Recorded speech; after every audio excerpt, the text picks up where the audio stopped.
We are here in Porto on the west coast of Corsica, surrounded by these magnificent rock formations. We rode here late last night just as the sun was setting and it was absolutely spectacular.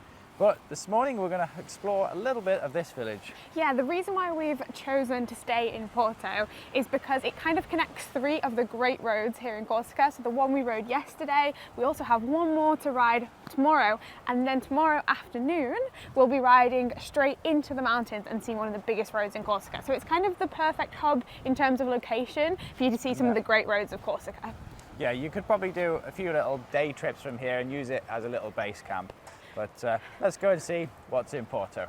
We're down here right on the front in the little cove of Porto, and if you can just about see up on this rock face, this is where the road comes in and where you'll more than likely ride in. This is normally a very calm cove, but today it's very windy and very blustery, so we'll be walking through here hopefully to see some more rocks. So like we said before, Porto is pretty much the tourist destination. It's full of hotels and it's where lots of excursions leave from, and the only kind of old attraction that they have is a tower that's just behind me. I'm going to head up there next. I knew we were a little bit early in the season at the moment. The place is pretty empty and even the tourist office is closed. Next we're heading up to Porto Tower, which is one of the main attractions here. It was built in the 16th century. It's a small square tower which was built to alert the village rather than defend it, and today it houses a small museum. There's a little path that takes you all the way up there. I think you get a little bit of height to look over the bay too. Just behind us there, you cannot really see it unless there's a car coming down, that's the road we're going to take later on today when we're going to look for a place to cook dinner tonight. But that's the continuation of the road we rode in yesterday, and it's another one of the spectacular rides here in Corsica. It only takes 2 or 3 minutes to walk to the top of the tower, but it is quite a steep walk. Oh wow, it's definitely worth hiking up here just for these views, isn't it? It's amazing. Just be careful of your step though. It's pretty much a sheer drop. We're not even quite at the top yet. Like we said before, Porto is not a very big village. In fact, that's pretty much it that you can see behind me there. But there's plenty of restaurants there, a few cafes, and just behind them there is another little cove where you can catch the boats, which will take you on a trip all the way around the coastline. But we're pretty early in the season and almost nothing is open at the moment. We did find one cafe just before, and I think another one started to open about 10 minutes ago, so maybe we'll go and see if that's open when we get down. So we're finally at the top by the museum. Is it open, Em? I'm not sure. Let me have a check.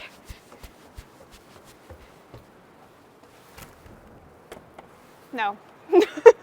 The tower was restored in 1993 and today houses the museum. Inside the museum is an exhibition of all the other towers that you can find across Corsica. And the views from the top of the tower is this amazing panorama of the Gulf of Porto all the way down to the beach.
The weather has finally cleared up here, so we took a little ride back to the spot where we came in last night, just on the cliff edge with these spectacular views, and we're going to cook up some dinner here. So we've got a little bit of a setup going on here, and Em's going to tell us what's for dinner.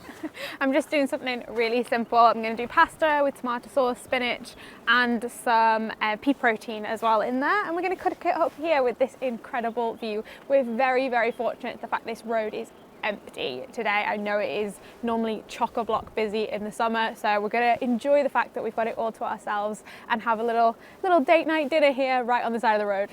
Sounds amazing, Em. And one more look at those views. That's absolutely spectacular, this spot. And apparently the weather forecast is going to be like this for the rest of the week. So we're quite fortunate that today, where we had like a little downtime day, that it was raining most of this morning and into the afternoon. But for the rest of this trip, the weather's going to be fantastic. Blue skies. All right, so you get the stove on and I'll make the pea protein. Okay. We've brought our trusty Primus Omnilight stove with us, which requires a little bit of a pump to get the pressure on. When it's full, it doesn't need so much. I just filled it up before we left. And as with all of these, you need to preheat the stove before you start cooking with it. So I just let out a little bit of fuel in there.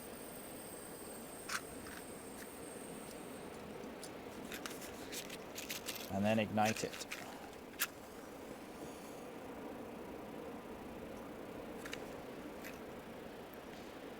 And then when it burns off that bit of fuel that came out, we're ready to cook on it. The water is heating up. And I am just going to add this pea protein into a pan. These are great to bring with you, these dried packs. And you just add, I think it's like 150 ml of water. And then I'm going to cook the spinach in with that. We always take a couple of packets of this linseed pasta with us when we're on tour, as it's got 50 grams of protein in that packet, and it makes for a very convenient meal. So in this pan I have the pea protein, and I've just started to slowly add in the spinach and wilt that down, and then I'll add the tomato sauce and the pasta. I think Em's ready to plate up now. You done, Em? Yeah, it looks and smells so good. Oh, it does. Here's the final product. And that. Is that going to be enough for you? Not at all. I think this is better than any restaurant down in the town with a better view for a third of the price. I'd say a tenth of the price, actually. I think probably. Meals were coming out down there around about 20 to 30 euros. Yeah. So this probably cost us, what, 4? Maybe 5? If that. The spinach was only €1. Yeah. Bargain. Yeah, I'm so excited to tuck in now. You ready? Sure am. It's really good, thanks, Em. And the view is, wow, spectacular, isn't it? It's normally at this point, after dinner in a restaurant, they ask me if I want coffee, and I refuse because it's late. But today is an exception. I'm going to make a coffee out here because I think the moment is pretty good. So we've got a little grinder with us, as we always bring. And yes, we have transported 0.5 kilogram of coffee beans with us. But I'm looking forward to trying out my new little filter, pour over filter. I've used it at home a couple of times and it was great. So I'm just going to pop the beans in here. And I'm outside, so it doesn't really matter if I spill too many of them. There's one bean. Got it. There we are. Pop on the lid.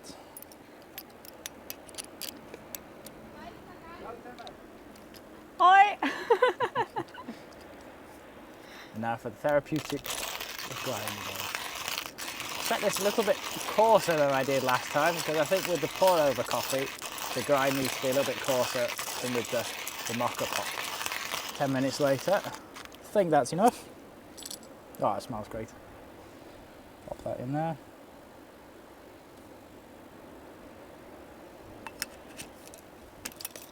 And I think the water is pretty much ready to go. This is not ideal, but it's what we've got. I'll put a bit too much on there. You're supposed to put a little bit on just to wet the bean, the grind. I've given that a few minutes now. I think it's pretty much done. Now to stay awake for the rest of the evening.